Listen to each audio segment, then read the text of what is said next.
Oke, coba Anda bayangkan ya, ada sebuah kota, lahir dari pemberontakan, tersembunyi di hutan lebat, wah, lebih dari seabad lamanya. Menantang salah satu imperium terbesar di masanya, namanya Sakbalam. Artinya, negeri jaguar putih. Keren ya, tapi kisahnya ini kayak hilang aja gitu di telan waktu, sampai sekarang ini. Ya, dan ini penting ya. Ini bukan sekedar reruntuhan kuno biasa. Sakbalam ini bisa dibilang jantung perlawanan suku Maya Lakandon Chol. Benteng terakhir mereka ya, setelah ibu kotanya jatuh. Betul. Setelah Lakamtun, batu besar itu, direbut Spanyol tahun 1586, mereka ini bukannya menyerah, tapi malah mundur. Masuk lebih dalam ke hutan, membangun kota baru ini, Sakbalam, dan ya terus melawan. Gigi sekali ya. Nah, hari ini kita bakal telusuri nih jejak para pemberani ini. Gimana sih cara mereka bertahan? Kok bisa kota yang hilang ini akhirnya ketemu lagi setelah berabad-abad?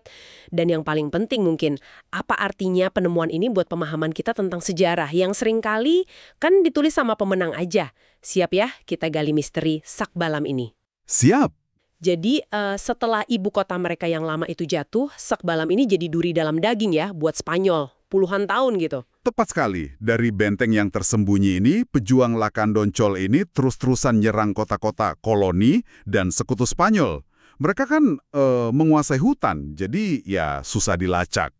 Pasti frustrasi banget ya pihak Spanyol waktu itu. Oh jelas, Anda bisa bayangkan lah gimana rasanya nggak bisa nemuin sumber serangan ini di tengah belantara Chiapas yang kayak gitu. Ini strategi gerilya yang efektif banget di zaman itu. Tapi ya namanya benteng, sehebat apapun pasti ada titik lemahnya kan. Gimana akhirnya lokasi Sakbalam ini bisa bocor? Nah, ini ironisnya. Bocornya itu bukan karena kekuatan militer Spanyol yang hebat atau gimana, tapi justru dari tawaran pemimpin kelompok Maya lain. Loh, dari suku Maya lain? Kenapa? Ya, mungkin karena persaingan antar suku, atau mungkin juga mereka udah capek sama serangan-serangan Lacandon ini. Terus, ada upaya diplomasi juga, tapi gagal total. Tragis malah. Beberapa pemimpin Lacandon yang coba datang berunding, malah meninggal karena penyakit di Guatemala. Wah, gagalnya diplomasi malah jadi fatal ya. Terus, gimana nasib Sakbalam setelah itu? Akhirnya, di awal 1695, pasukan Spanyol ini dibantu juga sama sekutu dari suku Maya lain, berhasil mencapai Sakbalam. Tapi yang mengejutkan, mereka mendudukinya nyaris tanpa perlawanan. Kok bisa tanpa perlawanan? Itu masih jadi pertanyaan ya. Mungkin ada faktor kelelahan atau penyakit tadi. Kota itu lalu dinamai ulang jadi Our Lady of Sorrows. Tapi kekuasaan Spanyol di sana juga nggak lama. Sekitar tahun 1721, kota itu ditinggalkan penghuninya. Kosong, lenyap lagi di telan hutan. Gila, lenyap hampir 300 tahun. Terus gimana caranya arkeolog modern bisa nemuin lagi? Dari petunjuk yang samar banget gitu pasti susah ya. Kayak cari jarum di tumpukan jerami. Memang luar biasa usahanya. Para peneliti modern, kayak Josué Lozada Toledo dari Inah, Meksiko, pendekatannya cerdas banget. Mereka gabungkan catatan-catatan kuno Spanyol. Termasuk surat biarawan itu ya, yang deskripsiin perjalanan berhari-hari. Iya, betul. Surat biarawan abad ke-17 yang cerita soal 4 hari jalan kaki menembus hutan, terus 2 hari naik kano di Sungai Lakantun. Nah, data historis ini digabung sama teknologi pemetaan digital canggih, namanya ArcGIS Pro. Jadi teknologi modern dipakai buat membaca catatan kuno dan medan hutan yang sulit itu ya? Betul sekali. Jadi model prediktif yang dibuat Lozada Toledo ini, dia memasukkan semua data, relief medan, vegetasi, aliran sungai, bahkan perkiraan kecepatan orang jalan di masa kolonial itu gimana. Komputer lalu menganalisis semua itu. Dan hasilnya? Menunjuk kemana? Hasilnya menunjuk ke satu area yang paling mungkin. Lokasinya terpencil di cagar biosfer Montes Azules, dekat perbatasan Meksiko-Guatemala. Tim peneliti lapangan dipimpin arkeolog Brent Woodfield, dan lainnya langsung berangkat ke sana. Terus ketemu?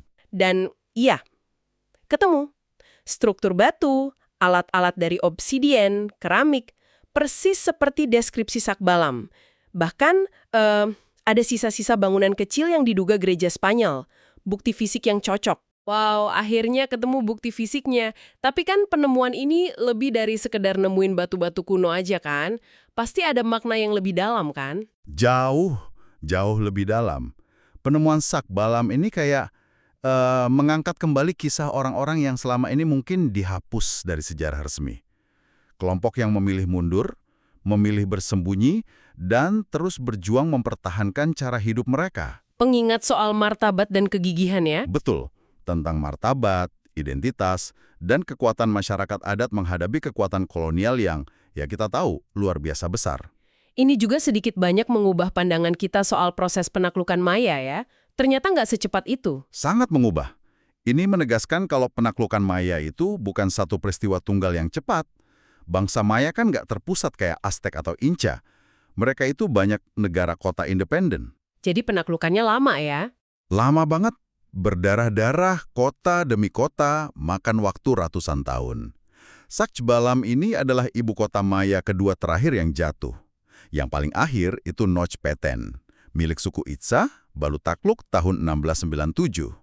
Perlawanan mereka itu panjang sekali. Dari jantung perlawanan di hutan, terus jadi kota hantu, ditemukan lagi pakai gabungan catatan kuno dan teknologi modern.